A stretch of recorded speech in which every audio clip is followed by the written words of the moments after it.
At 25, I had a decent job, a decent salary, and almost nothing to show for it. No savings, no investments, just a lifestyle that looked good on Instagram and a bank account that told a very different story. It took me almost a decade to fix that, and honestly, most of that decade was wasted. So today, I'm giving you the 7 money rules I wish someone had sat me down and explained when I was 25. Not theory. Not textbook advice. The stuff that actually changes your bank account. Stick around, because rule number 4 is the one that cost me the most money to learn. Hey, welcome back. If you're new here, I talk about money, mistakes, and the lessons nobody teaches you until you've already paid the price for not knowing them. By the end of this video, you'll have 7 clear rules you can actually apply this week, not someday, not when I make more money, this week. If that sounds useful, hit subscribe because I break down real financial lessons like this every week. Let's get into it. Rule number 1, pay yourself first.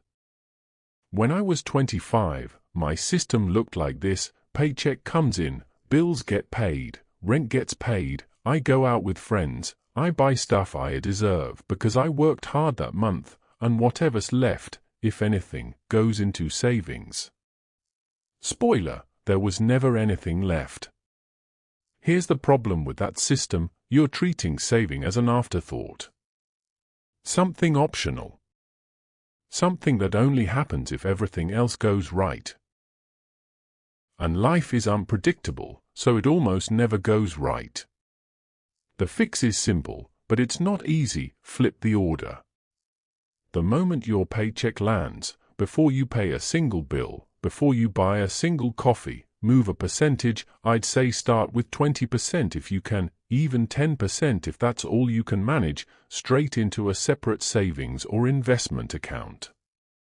Automate it. Don't rely on willpower, because willpower runs out by the 3rd week of the month. Set up an automatic transfer so it happens without you even thinking about it. You're not saving what's left after spending. You're spending what's left after saving.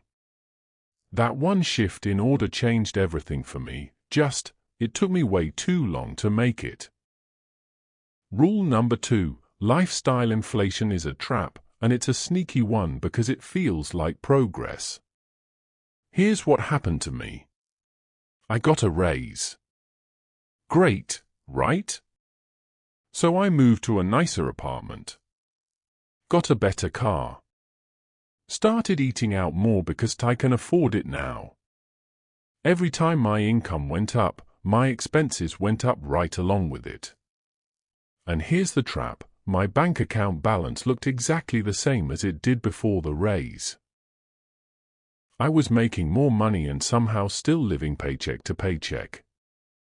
Just a nicer looking paycheck to paycheck. This is called lifestyle inflation, and almost everyone falls into it because it doesn't feel like a mistake in the moment. It feels like you're finally enjoying the money you worked for. Here's the rule that would have saved me years: every time your income increases, split the increase. Let's say you get a raise of $10,000 a month, whatever the currency, whatever the number. At minimum, put 50% of that increase towards savings or investments before you let your lifestyle absorb it.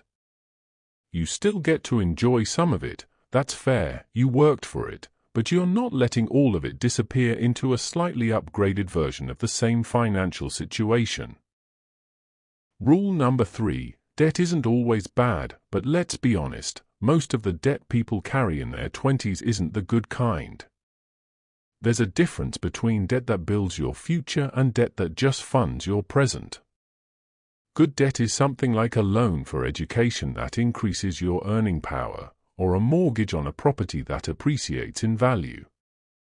This kind of debt works for you over time. Bad debt is credit card balances from things that lost value the moment you bought them. It's financing a lifestyle you can't actually afford yet.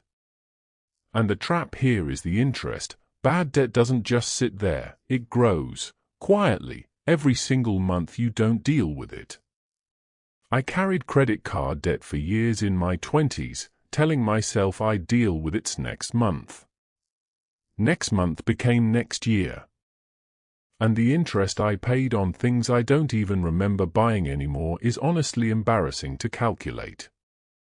If you're dealing with debt right now, here's the simple approach. List every debt you have, smallest to largest, or highest interest rate to lowest. Pick whichever method keeps you motivated, and attack one at a time while paying minimums on the rest. Debt isn't a moral failure. But letting it sit and grow silently in the background?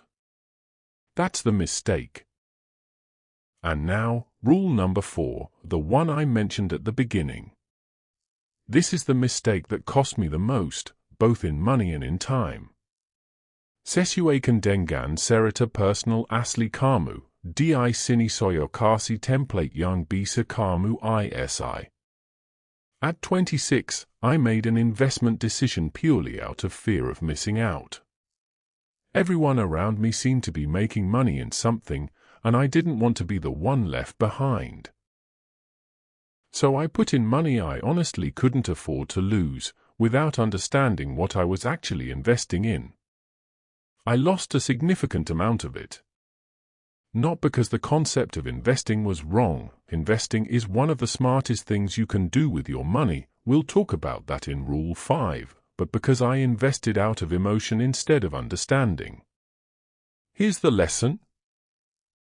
Never put money into anything you don't understand, no matter how many people around you seem to be profiting from it. If you can't explain, in simple terms, how something makes money, you're not investing, you're gambling with extra steps. This single mistake set me back almost 2 years financially. And honestly, more than the money, it was the confidence hit that hurt. I stopped trying to invest at all for a while after that, which was its own mistake. Because staying out of the game entirely is just a slower way of losing. So if you take one thing from this whole video, let it be this: curiosity before commitment. Understand it first. Then invest. Rule number 5, start investing before you feel ready, because that feeling of being ready almost never actually comes. I kept telling myself I'd start investing once I had more stability, once I made more money, once I understood the market better. That once kept getting pushed back, year after year. Here's what I didn't fully understand back then: time in the market matters more than timing the market, and more than the amount you start with. Let me give you a simple example.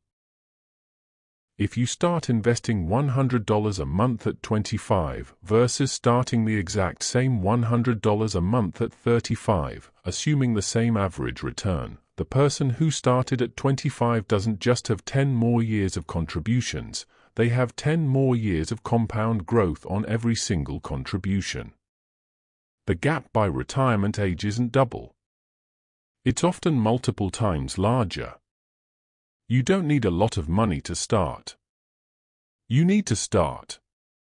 Even a small, consistent amount, invested early, beats a larger amount invested late. Rule 5 isn't about finding the perfect investment, it's about not waiting for a permission slip that's never going to arrive. Rule number 6, and this one's a little different: your money isn't just about what you save or invest.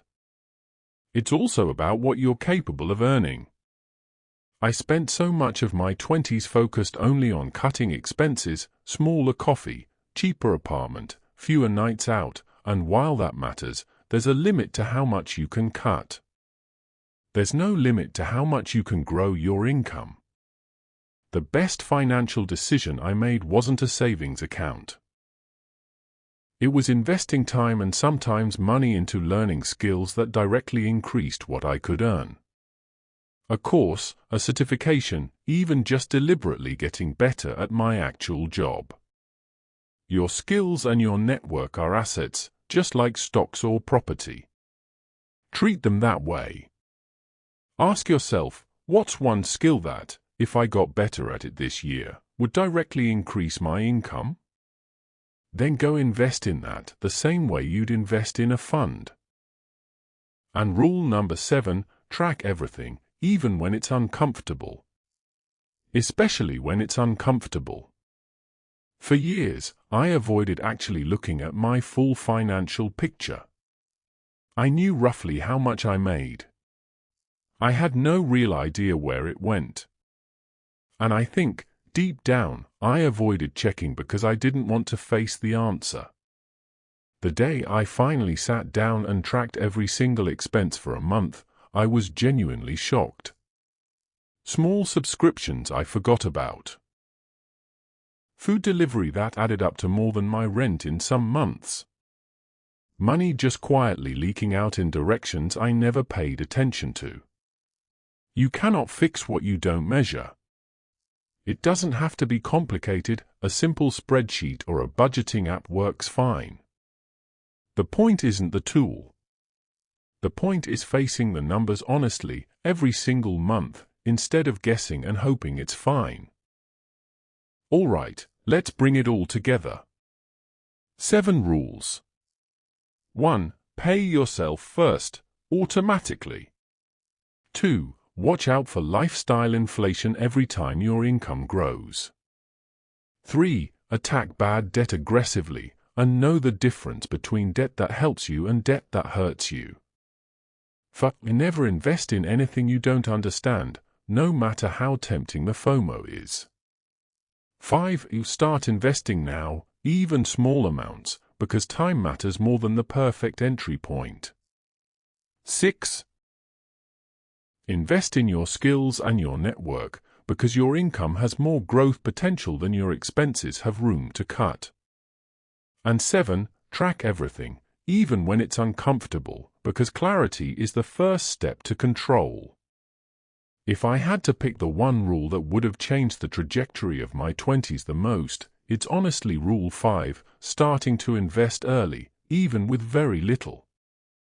Time is the one thing you can't buy back. Which one of these rules do you wish you knew earlier? Let me know in the comments, I read every single one. If this video gave you something useful, subscribe, because I break down lessons like this every week. And if you want to go deeper into Topic Turkate, Mizzle, investing for beginners, I've got a video right here that walks you through exactly where to start. You can't get those years back. But you can start today.